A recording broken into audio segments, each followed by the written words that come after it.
Bonjour mon petit chifle, Amber here, very late as always.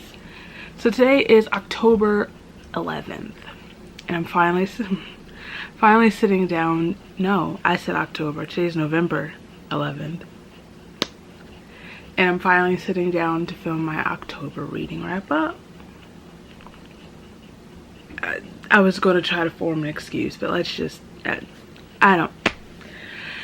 So, October, best time of the year, my favorite time of the year, spooky season, Halloween season. Hocus Pocus Readathon, I participated in that in October.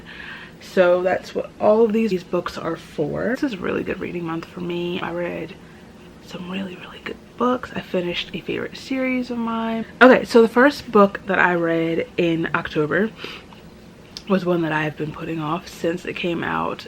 Like towards the end of the summer, one of my most anticipated reads of the whole year. About 3 of these were my most anticipated reads of the whole year, and it was The Year of the Witching by Alexis Henderson. So this book follows Emmanuel, who lives in this sort of like puritanical, closed off society, community that is surrounded by this forbidden wood that is supposedly like cursed by these dead witches. There was, like, back in the day, there was a purge of the witches in this community, and their spirits like haunt the woods, and only the prophet, who is led by the father, can control the evil or whatever. We follow Emmanuel, whose mother has ties to this forest and these witches. Her mother died in childbirth, and she's kind of been raised sort of as a, she's sort of a pariah in the community because her father is from the outskirts where the black people live. So she is biracial, and they treat her as an outsider in the, what is this place called? I don't remember. What is this place called? Bethel. In Bethel. Long story short, plagues come to Bethel, and somehow Emmanuel finds that she is the only one that can stop them and save her community. I think that's an alright summary. I don't think it is, but y'all know I don't know how to summarize books on my own. So anyway, this book, I was supposed to read this book for the Winnie prompt, which was to read a book with powerful witches, which yes, but this also fulfills the Sarah prompt to read a book featuring sisters. I didn't realize going in that Emmanuel had sisters, let alone that how much of the story glory and honor would be, how much a part of the story glory and honor would be. I had a lot of high hopes going into this book, and I think that's why it took me so long to read it. I didn't want to be let down by yet another highly anticipated read, but this book was even more than I was expecting. I really love how everything isn't so cut and dry, so black and white. It's not like blatant that these are the villains, these are the good guys. It's kind of, everything's like sort of like in shades of gray, if that makes sense. I really loved Emmanuel as a character, and I also found how she was tied to these plagues really interesting. I also really liked Ezra as a character, and I have high hopes for him going forward into the story. Ezra is the prophet's son, and he is set to take over as the next prophet of Bethel. But yeah, I really loved this book. It was dark, and there was like some heaviness, and it just, at the end, it just left me just winded and exhausted in the best way. And I need more of this world and these characters. I'm so ready to see how magic's going to be used next, because it's not over. Y'all think it's over? I mean, I know Emmanuel knows that it's not, but I'm curious to see what happens next. Is that all I really wanted to say about this book? I also really liked the conversation of misogyny, patriarchy, and white supremacy, and how that is prominent in this society. It gives me a lot of, the story itself gives me a lot of like Salem witch trials, the Crucible vibes. I've heard people say it reminds them of The Chilling Adventures of Sabrina. Definitely see that. Definitely like a Prudence heavy version. Love this book. 5 out of 5 stars. Definitely one of my favorites of the whole year. So speaking of witches, the next book I read is a sequel to a fave of last year. Another, like I said, one of my most anticipated reads of the whole year. Blood and Honey by Shelby Mahurin. The first book, Serpent and Dove, follows Lou and Reed. Lou is a witch in hiding. Reed is a royal chasseur. They're basically the cops of Cesarine, and they're also witch hunters. Witches are being burned at the stake because it's illegal to be a witch. And after quite the mishap, Lou and Reed are forced into holy matrimony. Reed obviously doesn't know that Lou's a witch, and that's their story of their relationship growing, blah blah blah blah blah. Lou trying to hide who she is, not just from Reed, but to protect herself from the people she's hiding from. This story picks up a little bit after the end of book 1. Lou and Reed and Coco and Ansel and Co are hiding in the forest, and there's not much I can say about this book, like summary wise, but they are trying to evade the forces, the villain of the story, but also forming a plan to take said villain down. My nails match the cover of the book. Anyway, first and foremost, it's hilarious to me to go from like this puritanical world to Miss Louise LeBlanc who is everything that the entire community of Bethel is not. What does this note say? My note says, Lord, these two probably wouldn't get into as much crap if they spent less time canoodling. Very Rick and Evie in The Mummy Returns. I think if you've seen The Mummy Returns, if you haven't, don't ever speak to me again. It's very self-explanatory. A lot of their problems would probably be avoided if they weren't pawing at each other all the time. But that being said, I really did like that their relationship was tested a lot in this book.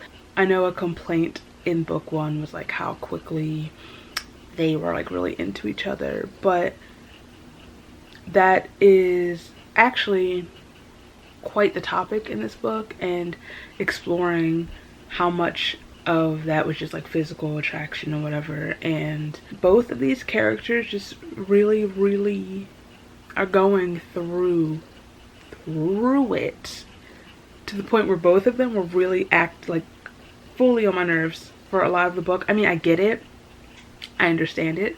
It's like on True, what's her name, Lou's side, there's like a lot of trauma that she is dealing with, internalizing, and it's manifesting in some aggressive ways.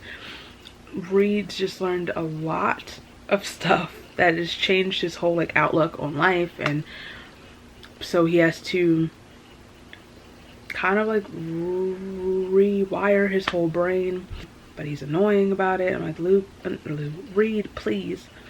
But I love all the additional characters. I love that we get more of Coco and my baby Ansel, and Beau, who is such a good character. Oh, I enjoyed him so much in this book.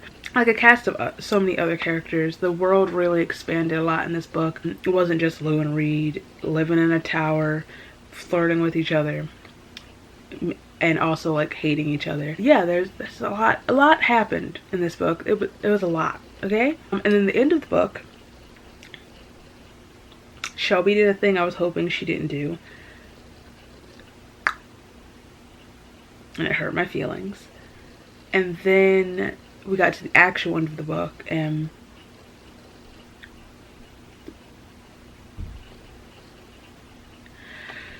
so Gods and Monsters comes out next year, and that's gonna be something else. I already know it, just based off the ending and what we're going into in this book. I think that's the final book. Pray for me. So next, I kind of broke up my Hocus Pocus readathon TBR. I read Mating the Huntress by Talia Hibbert. which is a Halloween romance novel in which Chastity, I believe is her name, is a werewolf hunter, and Luke is a werewolf who is like in love with her. He has caught her scent and believes that she is going to be his mate. And the whole story is like him basically trying to convince her of that and trying to get to know her, and them falling in love. The power that raw animal, I don't know, attraction. What? Did I decide to read this book solely because the guy in the cover is like really hot? Yeah, of course I did. Do I care? Not at all. First of all, let's start with this. My first book read of the whole year was Get a Life, Chloe Brown by Talia Hibbert. So that's why I read the book, because this was my 50th book of the year, thus meeting my Goodreads goal of the year, and I thought it only appropriate that I conclude my Goodreads goal with the same author that I started. So I read another Talia book. Anyway, Teen Wolf could never, is what I'm saying. This felt like Teen Wolf if it were on HBO instead of MTV, you know? Because we have our werewolf, right? Who's like a monster, but like not a monster, you know? And then we have our huntress. Well, she's not actually a huntress. She comes from a family, her family are huntresses. Very much like the Argents, the women are the leaders of the family. They're the ones that actually do the hunting. The men are just, you know, there. Well, the Argents, men hunt, but like the women are in charge. So they have that like forbidden aspect to the relationship.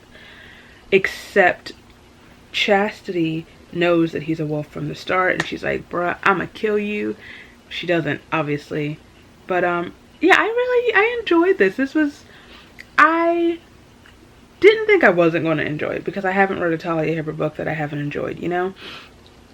But it was fun. It was a lot of fun and spicy, as always. Yeah, there's not too much to say. I thought it was cute. It was fun. It was different. I like that a lot of this book was her actively trying to kill this man. Even when she felt conflicted, she's like, all right, get over it, sis. You got to prove yourself. You got to become part of your family. And he's like, I hear you. I see you. I respect it. But you're my mate. And I love you. And I would do anything for you. I'm like, bruh. I enjoyed this book. Moving on swiftly. All right, so next, this book was, what prompt was this for? Was it Mary? Read a book with an evil villain or something like that. And I read Clown in a Cornfield by Adam Caesar. I remember the first time I saw this cover, I was like, what is this? And right off the bat, it gave me like It meets Children of the Corn vibes. This book follows Quinn. She and her father just moved to this small town in, is it Minnesota? Is it Minnesota? Kettle Springs. Somewhere in the Midwest. I think it's Minnesota. From Philadelphia. So I'm already like, yeah. I'm already in it. I mean, hence the shirt. Anyway, not hence the shirt, but I'm tired. What am I saying? They moved to Kettle Springs, which is this tiny town that's kind of in decline, basically. They've moved there after her mother has died, and they're looking for a fresh start. Her dad's a doctor, so he is taking the position of the town doctor who's recently died. Like I said, the town is kind of in decline after the closure of the corn syrup factory, I believe. And they're also kind of split. It's kind of like the adults versus the kids. The teenagers are, you know, more modern, more sort of like liberal with their cell phones and their drinking and their thinking their ideas. And the adults hate that. The adults want to take things back to the good old days, to to the more, they want to make Kettle Springs great again. That's literally a line in this book. So there's that conflict, right? And then Quinn is invited to a party by like the popular kids, I guess. And then there's a killer clown on the loose whose goal is to kill all the kids of Kettle Spring.